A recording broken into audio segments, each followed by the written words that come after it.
ঘর ভাড়া পাচ্ছে কয় মাসের? 8-9 মাসের ঘর ভাড়া বেঁচে গেছে। রে আল্লাহ রে আল্লাহ। তা আপনি কিডনি দিয়ে দিলে আপনি মারা গেলে আপনার সন্তান দেখবে কে বলেন তো একটু? আল্লাহ দেখবো, যাকে বাপ মা নেই তাকে কি সন্তান থাকে না, আল্লাহ দেখবে।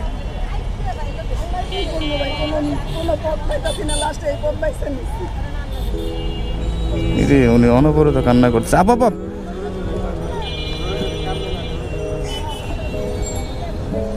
আপু আপনি কান্না করেন না আপু?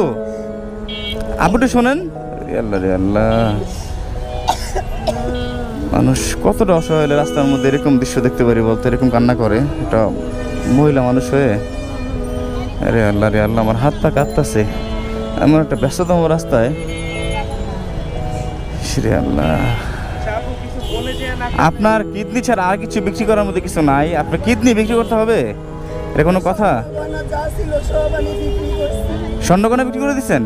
যা ছিল আমি কোনোদিন ভাবতে পারি না যে আমার এই পথ পয়সা নিতে হইব, লাস্টে আমার এই পথ পয়সা নিতে হবে। আমি যে ভিক্ষা করবো ওই ইয়াও নাই আমার, কারণ আমার সামর্থ্য নেই। আমি ভিক্ষা করবো, মানুষের ভিক্ষা করে আত্মা, আমার তো আত্মা তো লজ্জা করে।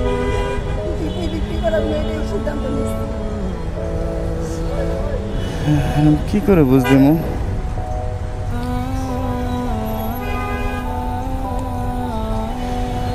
কি করা যায়? 8-9 মাসে ঘর ভাড়া বেঁচে গেছে। যদি কিছু মনে না করেন, আপনার বাসাটা আমরা চিনতে পারি। হ্যাঁ ভাই, আপনার তো যদি বিশ্বাস না হয় আমার বাসায় যেয়ে দেখতে পারেন। না, বিশ্বাস অবিশ্বাসে কিছু না, তারপর একটু বাসা যেতে চাই। সমস্যা হবে কোনো? হ্যাঁ, আপনার বাসাটা যদি চিনতাম বা দেখতাম একটু ভালো হতো আর কি। ভাই যাইতে পারেন। হ্যাঁ, কিডনি বিক্রি করতে চায়। কিডনি বিক্রি করতে চায় ওনার। উনি কান্না করতেছে। আপু কান্না করেন না আপু। হ্যাঁ, ঋণগ্রস্ত। ওনার স্বামী মারা গেছে 7 বছর আগে। স্বামী মারা গেছে 7 বছর আগে। ওনার 2 সন্তান আছে এখন বর্তমানে। তো বাপ মার যে সাপোর্ট ছিল, বাপ মা মারা গেছে 1-1.5 বছর আগে। তো 1.5 বছর ধরে ওনার স্বর্ণগয়না যা ছিল বিক্রি করে ধার দেনা দিয়ে এখন 8-9 মাসের ঘর ভাড়া নাকি বেজে গেছে। তো আমি বললাম যে কিডনি 8-9 মাসের ঘর ভাড়া বেজে গেছে। কত টাকা ঘর ভাড়া? ঘর ভাড়া কত করে আপু? 7,000 টাকা। 7,000 করে ঘর ভাড়া প্রতি মাসে। 8 মাসের ঘর ভাড়া যাচ্ছে 80,000 টাকার মতো।